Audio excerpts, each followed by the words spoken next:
Baik, Assalamualaikum warahmatullahi wabarakatuh. Selamat malam. Kembali lagi bersama saya, Hendra Sunjaya Kusno, peserta pelatihan dasar CPNS Angkatan ke-14. Pada kesempatan kali ini, saya akan memaparkan mata latihan anti korupsi yang sudah dilakukan di tanggal 10 Agustus 2020. Pemateri pada saat materi anti korupsi ini diberikan adalah Bapak Hari Rahmadi. Beliau sebelumnya menjelaskan tentang posisi kami sebagai peserta latihan dasar, yaitu ada di sini. Nomor 3, agenda nilai dasar PNS Aneka yang dilakukan selama 5 hari. Selanjutnya, materi yang sangat penting pada pembahasan anti korupsi ini adalah nilai-nilai dasar yang mana harus dimiliki agar tidak melakukan tindakan pidana korupsi.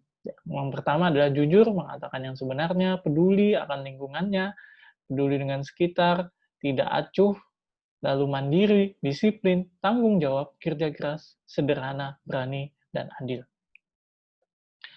Lalu Bapak Ari menjelaskan tentang posisi Indonesia menurut Corruption Perception Index terkait dengan tindak pidana korupsi.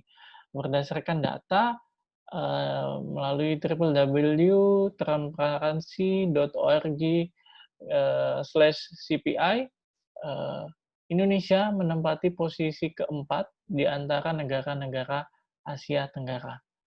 Kalau dilihat dari seluruh negara yang ada di dunia, Indonesia menempati posisi ke-85. Lalu kami dibagi menjadi 4 tim kelompok untuk berdiskusi untuk membahas 2 topik korupsi di dalam negeri maupun 1 topik korupsi di luar negeri.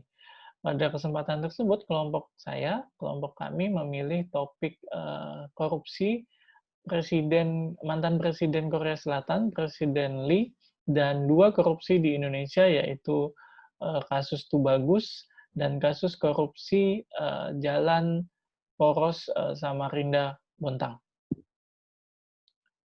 Lalu materi selanjutnya yaitu tentang rumus korupsi terjadi. Corruption sama dengan D ditambah M dikurang A. Di sini D merupakan diskresi atau kebijakan, keputusan yang tidak utuh, yang tidak tepat, yang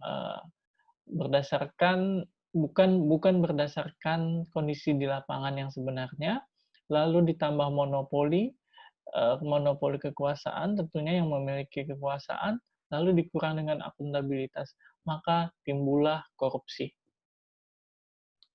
Lalu ada sifat korupsi, yaitu bermotif terselubung dan bermotif ganda, di mana ketika motifnya terselubung ialah korupsi yang secara sepintas kelihatannya bermotif politik. Awalnya seperti kelihatan motif politik, tetapi secara tersembunyi ini sesungguhnya untuk mendapatkan uang semata. Ujung-ujungnya duit, ujung-ujungnya uang.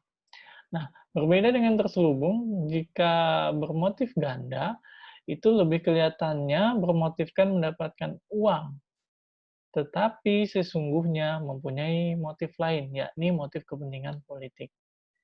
Kebalikannya. Jadi itu ada 2 sifat korupsi. Lalu ada 3 tingkatan korupsi, yang mana korupsi ini harus kita tahu tingkatannya di mana.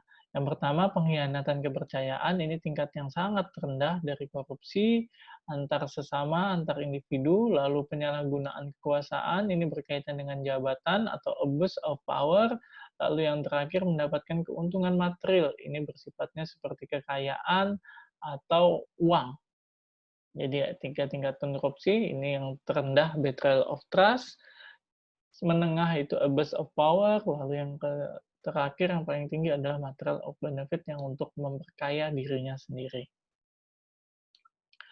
Ini rumusan korupsi terjadi, korupsi itu termasuk fraud, jadi ketika kita berbicara fraud ada 3 segitiga fraud atau fraud triangle, yang mana pasti ada niat, ada kelemahan sistem yang menimbulkan kesempatan, dan tentunya ada pembenaran perilaku oleh seseorang yang melakukan korupsi. Sehingga terciptalah proses korupsi atau yang dinamakan fraud.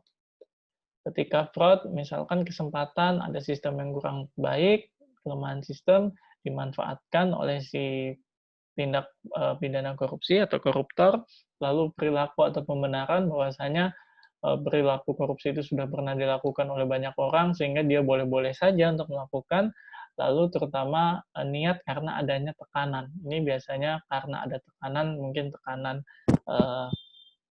status ekonomi atau butuh uang untuk membayar utang dan lain sebagainya. Mungkin itu pembahasan tentang mata pelatihan anti korupsi pada kesempatan kali ini. Sampai jumpa lagi di jurnal harian mata pelatihan yang lainnya. Terima kasih sudah menonton video ini. Salam ASN unggul.